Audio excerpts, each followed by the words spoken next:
any act that is based on fraud so deep that kills people, Sure. that constitutes a form of terrorism. Well, you can go to the pharmaceutical industry, whose entire basis, I mean, this is what it sounds like you're saying, it's just not their advertising, but it's their very definition of existence, their very premise is in that sense, a homicidal act. If compared to water treatment, which you're saying is all people need, then to take any kind of medication is taxing the body instead of giving something to the body. Mitchell, people need water, and they need the right nutrients, and they need a right understanding of the limitations of their body. If they behave within those lifestyle premise that the body is designed, if they buy a Cadillac, the Cadillac tells them, put this gas in the car, you can't take it here, you can't take it there, bring it back for repair service. If they go out of that constraint, naturally the car will break down. Nature has told us you need water for your everyday function, because we lose about 2.5 quarts of water a day, every day of our body. We lose a quart of water in breathing. Every time you breathe out, a lot of water leaves your body. You lose about 1.5 quarts in urine formation, because you need to get rid of the toxic waste. You lose some through perspiration, not sweating, perspiration. So just the breathing of the skin. Basically, you lose about 4 quarts of water a day. 2 quarts you get out of the food that you eat.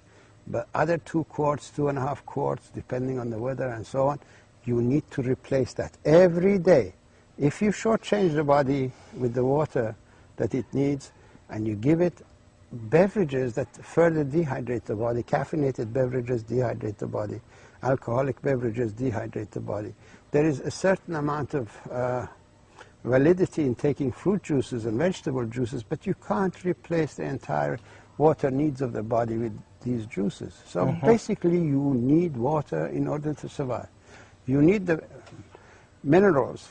The essential minerals are calcium, magnesium, potassium, selenium, zinc. These are the intracellular minerals. If you give the body this mineral or eat a diet that contains these minerals, you also need salt. For every quart of water, you need a quarter teaspoon of salt, because there are 2 oceans of water in the body.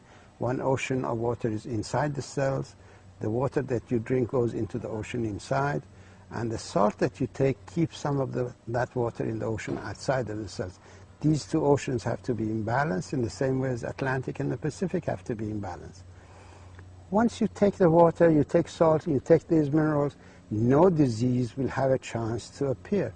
Then you need the right diet for repair mechanisms and for raw materials, for neurotransmitter formation, for creation of proteins and so on. Basically, if you behave like this, the body is capable of living into 150, maybe even 200 years in the right environment. Sure. Not 60 years, not 50 years. That's way too short. Early death. So your main prescriptions then, doctor, are water, at least a couple of quarts of water a day. Yes. And for each quart, a quarter teaspoon of salt. Minimum amount, yes. Because for the mineral content. Yes. And salt should be basically a sea salt of unrefined salt.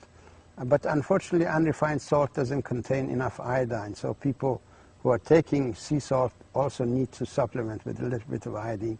They can get it from kelp, or they can get it from these multivitamins, 1-a-day vitamins that everyone should take. Right, I see. And with these very simple, very inexpensive items, a person can maintain the health and live a very great long life. Yes, absolutely. If we teach this to the school children, we can save them from a whole lot of problems. Obesity? Obesity is a complication of dehydration. We can save children from complications of dehydration. Their education ability will improve. Their tendency to addiction will disappear, because addiction is another way of showing that the body was short of water, and we substituted. Oh, yes. When you drink water, you secrete endorphin in your body. Endorphin is the natural opiate of the body. Mm-hmm. When you don't drink water and you're hooked to that opiate, then you go and take the drugs that stimulate the opiate sensors. Mm-hmm. Okay? Yes. Water will help people get off the drugs. God. It's the universal solvent. It's a universal And solution, nutrients. solution to the human body. Yeah. And no one invented water. No one has got exclusive rights to water. And I have no claims to any water company. I don't push water because there is any reward in it. I am a scientist, a medical doctor, a healer, and I'm interested in people getting the truth. And that is why I've written my book. If you hand me the book, I'll show it to the people. This is the book that people should read, Water Cures, Drugs Kill. Mm-hmm. This is 28 pages of explanation of why dehydration is the origin of disease, and there are 186 pages of how water cured the incurable diseases when the pharmaceutical drugs could not. It's a revelation that will transform the entire structure of medicine all over the world. And this is a challenge to the medical establishment, and people need to read this book and take it to their doctor, take it to their congressman, take it to their senator, and demand from these people to take their side and stop the drug industry terrorism against society. Medicine is, some medications are absolutely essential, antibiotics are essential. Sure. Some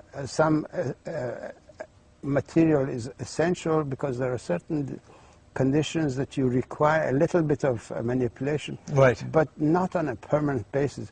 To treat a person who reveals hypertension, which is a state of drought management program of the body, with diuretics and beta receptor blockers and calcium receptor blockers, this is a crime, truly a crime. I know that the medical community does it in ignorance, but nonetheless it's a crime against humanity. Water is a better diuretic than anything that they produce in the diuretic field in the labs. Right. Well, your work is definitely world-shattering and of great benefit to humanity. So, on behalf of humanity, I want to thank you. No, truly I don't try for the to. work. I don't try to make it that big, but it is. Water is big. You don't have to make it. It is. And I know the receptivity of the book, the reception of the book, has been that. Water is big. Yeah. Water is a medication against a whole host of human health problems. I've written AMA, FDA, and the NIH will have to stop being a party to the drug industry's rape of America. Their business-as-usual approach to healthcare can no longer be acceptable to the people who fund their existence. Well put. Well put. Thank you again. My pleasure. Absolutely. Thank you. This is Mitchell J. Rabin for A Better World, on location in Santa Barbara at the Sacred Water Symposium. And this is but a taste of the kind of work that we'll be doing here at this conference. Thanks so much for joining us, and I look forward to seeing you all next week.